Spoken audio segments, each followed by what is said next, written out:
This is a story of Victoria, a tale from the distant past. An era when spring remained, an age before stone castles. A time when a girl made friends with two crimson dragons.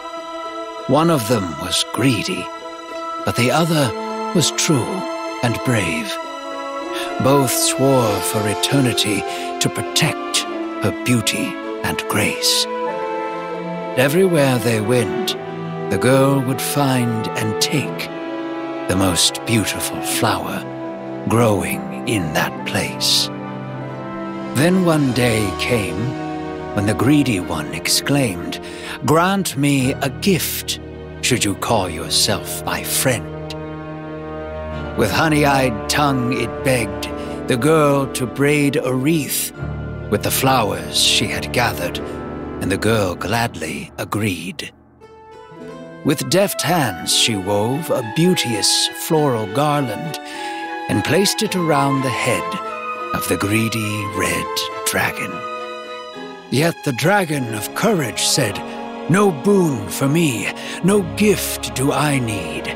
Our journey is incomplete, and there's much for us to see." And thus it departed alone, and flew to the mountains beyond, where it created Terra, a kingdom to call its own.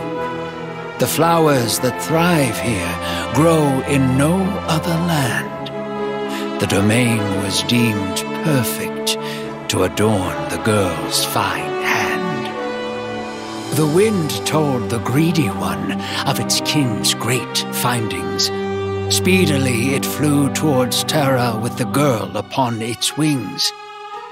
And the greedy drake was awed, dazzled by the native bloom.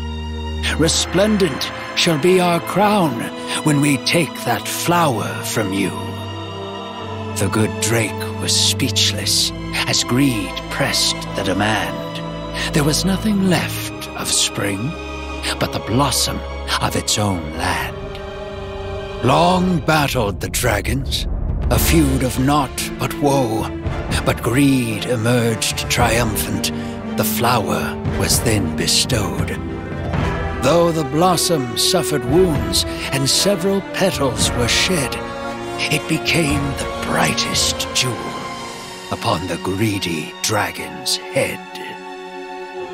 The girl secretly wept, watching her friends fight and bleed.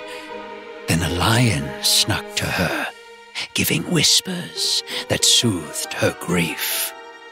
And the lion told the girl that it had a very large pride, who would swear to protect her and vow to stay by her side.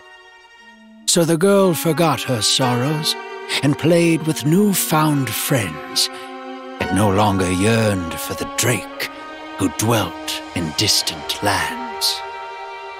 But the Draken War barely ended when the lion pushed its claim.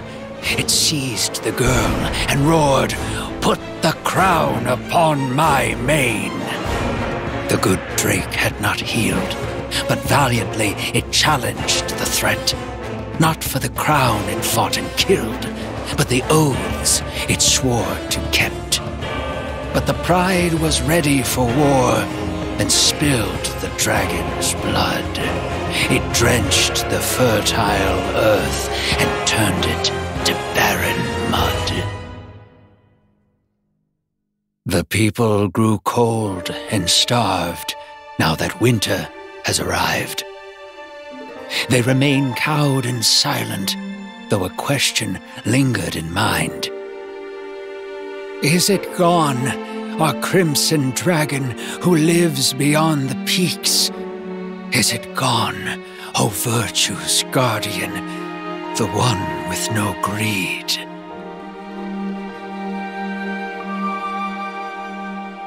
Are you listening, Lakshini?